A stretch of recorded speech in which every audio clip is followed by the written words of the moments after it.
RCP Singh को लेकर बहुत कुछ घट रहा है बिहार की राजनीति में। प्रेस कॉन्फ्रेंस इस पर हो रही, सुनाते हैं आपको। तक आप सब लोगों को इंतजार करना चाहिए। किनको ये नोटिस दिया गया है और किन कारणों से दिया गया है? कारण तो बिल्कुल स्पष्ट है। जो जानकारी मिली कई स्रोतों से कि सरकार में रहते हुए, सरकार के साथ रहते हुए, पार्टी के शीर्ष पद पर रहते हुए संपत्ति अर्जित पूर्व के राष्ट्रीय अध्यक्ष जी ने की है। अब जो भी संपत्ति उन्होंने अर्जित की उसके बारे में उनको क्या कहना है, पार्टी यह जानना चाहती है। तो पहले तो आप बताएंगे, इस पर अपनी सफाई देंगे या क्या करेंगे, क्या कहेंगे, इस बात का इंतजार हम करेंगे और उसके बाद फिर पार्टी अगले कोई एक्शन पर विचार करेगी। तो क्या आपको लगता है कि ये जो जितने भी कागज उपलब्ध कराए गए हैं, पहली बात कि ये कागज किसने उपलब्ध कराया और उसके बाद पूरा सिलसिलेवार ब्यौरा देकर आप लोगों ने जो उनको नोटिस किया है, तो क्या ये भ्रष्टाचार का मामला बनता है? नहीं, इसलिए हम पहले उनकी सफाई या उनको क्या कहना है उसको जानना चाहेंगे, उसके बाद ही हम इस पर कोई बात कर पाएंगे।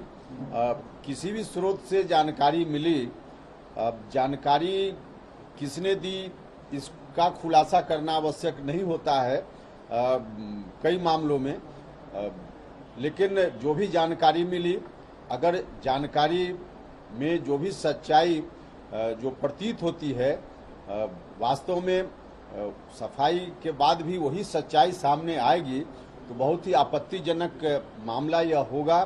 तो लेकिन पहले हम अंतिम रूप से वहां निष्कर्ष पर पहुंचने के पहले उनकी ओर से क्या कहा जाता है हम जानना चाहेंगे। लेकिन ये माना जाए कि उल्टी गिनती शुरू हो गई है जदयू में। देखिए वो एक अलग सवाल है। यह विषय जिसकी चर्चा अभी आप लोग कर रहे हैं, यह पॉलिटिकल मामला नहीं है।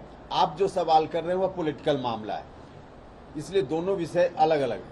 आप लोग भी जांच कराएंगे क्या इसकी? आप लोग भी जांच कराएंगे या सरकार की किसी एजेंसी से जांच कराएंगे इसकी?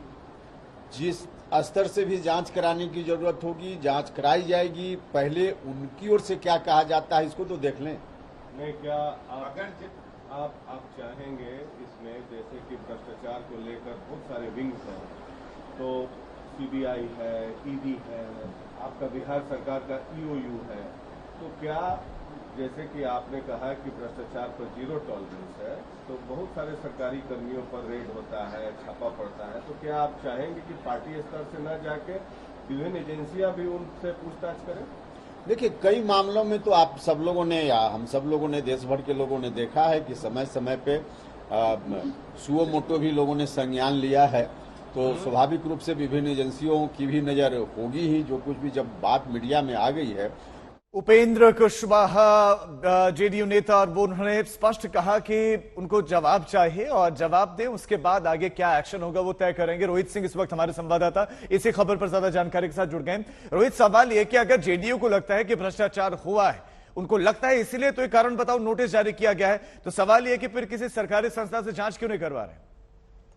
जी बिल्कुल, सवाल यही उठ रहा है कि आखिर जेडीयू के पास अगर इतने सबूत हैं, जो शिकायत करता है उन्होंने पूरा बकायदा 58 जो संपत्ति का ब्यौरा दिया है, जो कथित रूप से भ्रष्टाचार के जरिए आरसीपी सिंह ने कमाया है, तो आखिर जेडीयू ने इस पूरे जो दस्तावेज है इसको विजिलेंस के डिपार्टमेंट को क्यों नहीं सौंपा ताकि इसकी जांच की जा सके। खासकर इसलिए भी क्योंकि विजिलेंस डिपार्टमेंट जो है वो नीतीश कुमार जो है मुख्यमंत्री, उनके अधीन आता है, तो ये काम जो है आराम से जो है वो किया जा सकता था, जेडीयू कर सकती थी, लेकिन ऐसा नहीं हुआ। बल्कि जेडीयू अपने स्तर पर जो है ये जांच अपने करवा रही है और आरसीपी सिंह से जो है जवाब तलब किया है कि आखिर उनके खिलाफ जो आरोप लगे हैं भ्रष्टाचार के, उस पर उनका क्या जवाब है। तो कहीं न कहीं ऐसा भी प्रतीत हो रहा है कि नीतीश कुमार और आरसीपी सिंह के बीच में जो तल्खी पिछले कुछ दिनों में जबरदस्त तौर पर बढ़ी है, खासकर तब जब नीतीश कुमार ने आरसीपी सिंह को तीसरी बार राज्यसभा नहीं भेजा, जिसके बाद आरसीपी सिंह को केंद्रीय मंत्री के तौर पर इस्तीफा देना पड़ा। उसके बाद कहीं न कहीं ऐसा लग रहा है कि ये नीतीश और आरसीपी की टकराव अब खुलकर सामने आ चुका है और इसी कड़ी में जो है ये पूरे इस प्रकरण को जो है देखा जा रहा है। और ऐसा भी लग रहा है कि जेडीयू जो है वो आरसीपी सिंह के कहीं ना कहीं फजीहत करना भी चाह रही है, क्योंकि अगर इस पे एक सरकारी तौर पे काम किया जाता, विजिलेंस को अगर पूरी जांच सौंप दी जाती तो एक नियम के तहत जो है उनके खिलाफ कार्रवाई हो सकती थी। लेकिन अभी फिलहाल पार्टी ने उन्हें शो कॉज नोटिस जारी किया है और कहीं ना कहीं ऐसा लग रहा है कि फिलहाल नीतीश कुमार खेमा जो है वो आरसीपी सिंह की और वजीहत करवाना चाहता है। राजीव, बिल्कुल, ये तो बिल्कुल रोहित क्लियर नजर आ रहा है कि छवि को नुकसान पहुंचाने का ये है ही, लेकिन अंतिम नतीजा क्या निकलता हुआ नजर आ रहा है? आरसीपी सिंह को पॉलिटिकली डैमेज करना, एक मैसेज भी जनता तक पहुंचाना कि कुछ तो गड़बड़ हुई है, कुछ तो भ्रष्टाचार किया ही है, इसीलिए नोटिस भेजा है।